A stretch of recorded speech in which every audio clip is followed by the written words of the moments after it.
Queremos anunciar que junto al presidente de la Nación, Alberto Fernández, y el ministro de Economía, Sergio Massa, hemos tomado la decisión de hacer un aumento a la prestación de la tarjeta alimentar, aumentando un 35% el monto que se destina mensualmente a las madres con niños de 0 a 14 años.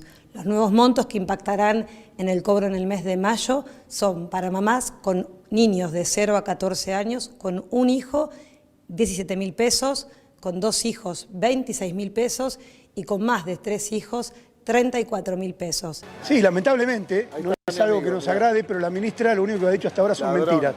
Una de las últimas es que no pedimos una reunión acá. Está en la mesa de entradas la nota presentada el 13 de febrero. Sí. Miente la ministra cuando dice que no pedimos una reunión. Miente cuando dice que hay gente inexistente a la que estamos defendiendo. No, acá hay gente del movimiento Evita que vino hoy acá que no pudo validar los datos. Es decir, del movimiento que está acá adentro. Hubo gente, acá hay gente de ONG de Castelli que se presentaron aquí y no pudieron validar los datos. Están los famosos 1.500 compañeros de El Impenetrable que denunció la CCC. Hay 85.000 trabajadores que han sido dados de baja por una orden del FMI. Hoy hay una nueva jornada de cortes en el centro, ¿no? Reclamando justamente por estas bajas que ustedes han dado. Y ahí lo llamativo es que hay movimientos también que forman parte del gobierno, como el movimiento Evita. A ver, Gato, a mí me gusta decir que hay una instalación constante por sectores que adentro de la UTEP presionan sobre nuestro gobierno, poniendo la etiqueta de que somos la cara del ajuste, que seguimos las recetas del fondo. A esos sectores y algunos dirigentes, incluso muy respetables para algunos, pero que también han sido parte de la consolidación del gobierno de Cambiemos, les decimos a esos señores que normalmente gritan en la 9 de julio y usan megáfonos e instalan esta versión de que somos la cara del ajuste, les decimos, miren, al fondo lo trajo Macri, al fondo lo trajeron quienes no creyeron las capacidades productivas del país. Nosotros no solamente acordamos con el fondo porque es la salida finalmente del país, acordar con el fondo en aquella ley que votó el Parlamento. Estamos ahora con Eduardo Beliboni, dirigente del Partido Obrero. Eduardo, ¿qué no para de hacer lío?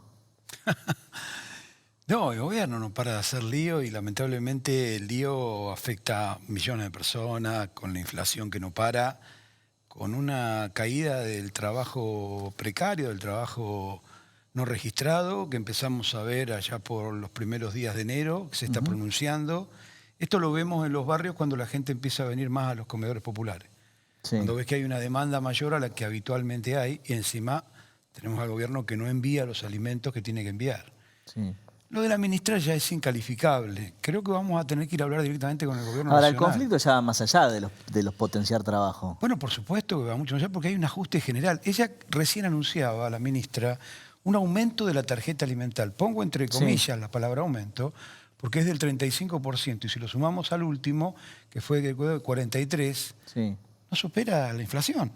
Sí. Es decir, que la tarjeta se la está comiendo la inflación. 43, 35 en todo este año. En inflación interanual da arriba del 100. Arriba de 100. La interanual estaba dando digamos, en este año está dando 110, 115. Sí. Es decir, que es por debajo. Con lo cual lo que se está haciendo es reducir ese gasto que el Estado tenía. Ya el presupuesto nacional, que envía más al Parlamento, planteaba una inflación del 60%.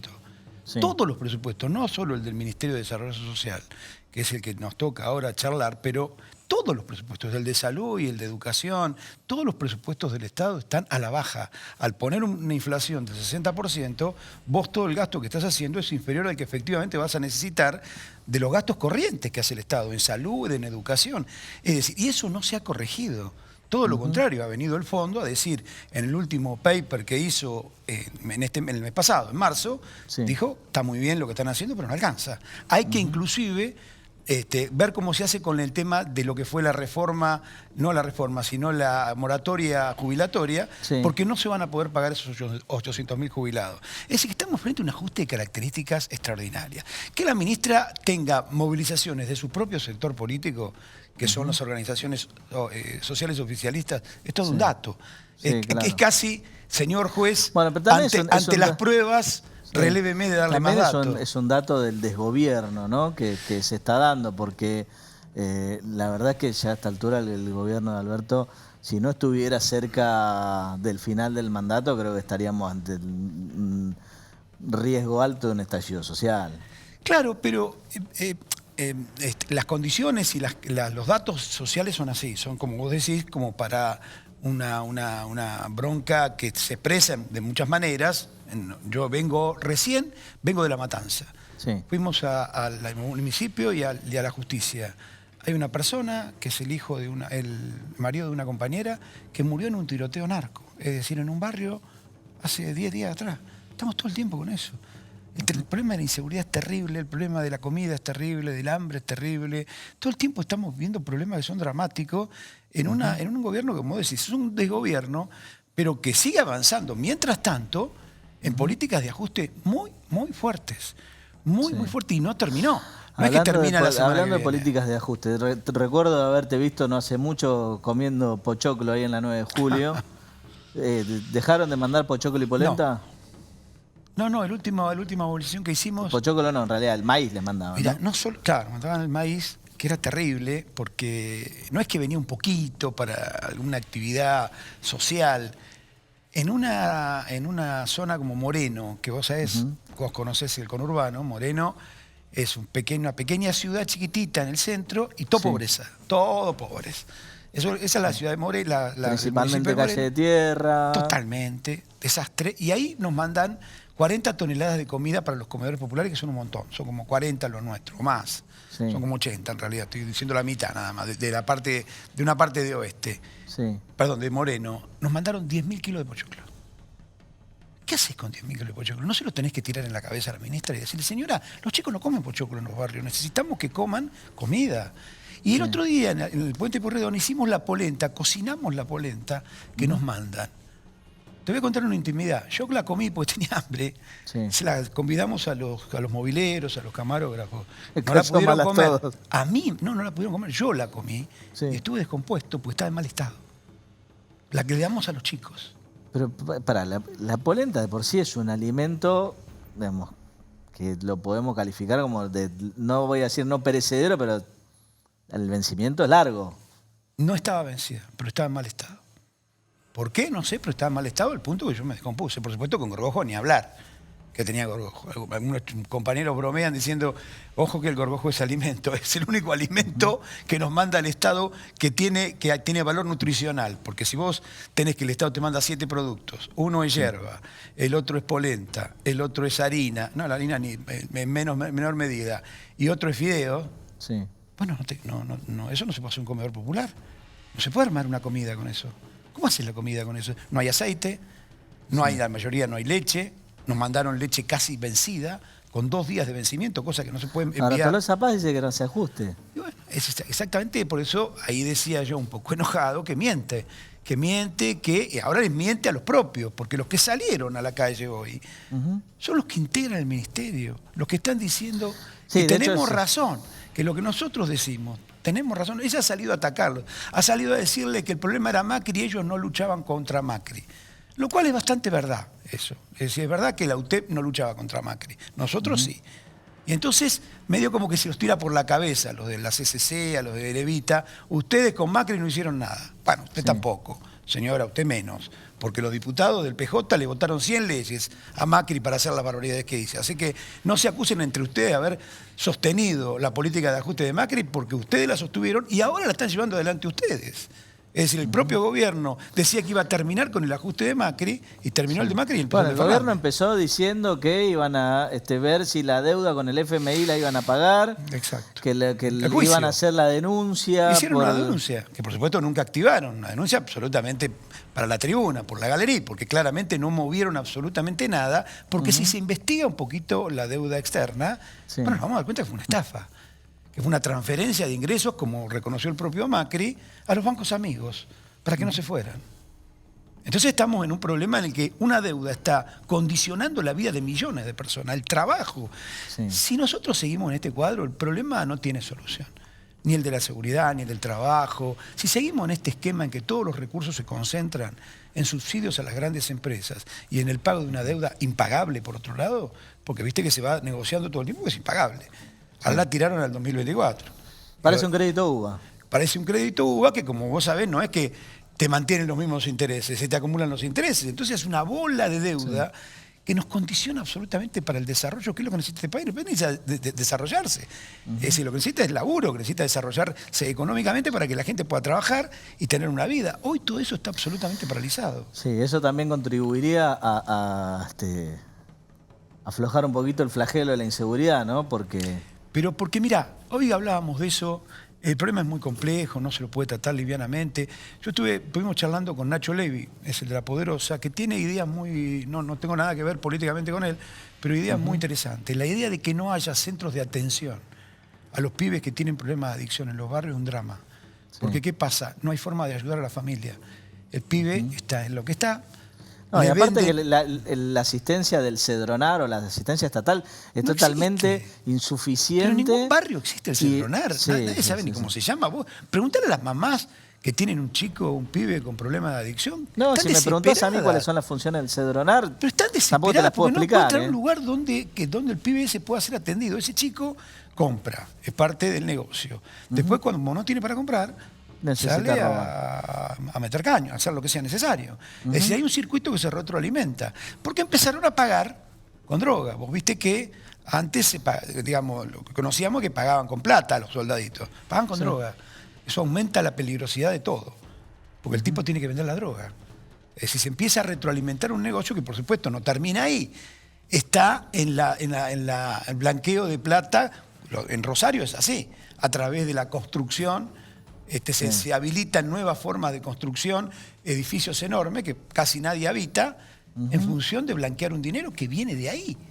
¿Cómo se comercializa el dinero de la droga, que en todos los barrios hay? ¿Cómo se comercializa eso? A través de los bancos. Hay que abrir los libros de los bancos. Hay que ver de dónde viene la plata. ¿Vos decís que hoy los bancos también están blanqueando guita del narcotráfico? Supuesto, no tenga ninguna duda. Mirá alguna película norteamericana que te lo explica perfectamente. Los bancos hacían el trabajo del blanqueo del dinero, siempre lo hicieron. Por eso el secreto bancario en este país solamente se levantó. Mirá cuando se levantó el secreto bancario. Lo levantó Tolosa Paz, o por pedido de Tolosa Paz, para ver si los que tenían un plan habían comprado dólares. Es una vergüenza. Vos sabés que esa causa está totalmente paralizada porque no comprobaron que ninguna de las personas que estaba ahí, 250.000 personas denunciadas, haya comprado dólares o pague bienes personales. Eso fue una interna, fue el producto de una interna del propio gobierno que terminó en la justicia, embarrando a todo el mundo, diciendo que había gente que compraba dólares, que pagaba bienes personales. Vos sabés que pagar bienes personales tenés que tener una enorme cantidad de recursos. Sí, hay que tener, un capital y hasta importante. un contador, porque si no, no es fácil pagar bienes personales. Tenés que tener 1 millón de personas solamente pagan bienes personales en la Argentina. Es decir, muy poca gente paga bienes personales. Sí, es que incluso la mayoría de las propiedades no alcanzan para que entre a pagar bienes personales. Exactamente, tenés que tener 3 o 4 propiedades por lo menos para pagar bienes personales, lo cual era absurdo. Pero sirvió también en una campaña de estigmatización que, bueno, sirve... Hoy me decía un periodista, me llamaron de Santa Cruz, me decía, a usted le tiran desde la oposición y desde el gobierno. Y bueno, estoy contento con eso, que me tiran de la oposición y del gobierno, porque quiere decir que no respondo a ninguno de los dos y defiendo los intereses que tengo que defender. Pero hay una... Y me decía, bueno, pero no le molesta. Sí, por supuesto que me molesta. Pero son campañas también, porque hay una estigmatización de las organizaciones, de los dirigentes, que yo viví en otro momento, cuando fueron las privatizaciones. Hay campañas que le hacen creer a la gente cualquier cosa. En el 90 nos hicieron creer que los ferrocarriles había que tirarlos a la basura.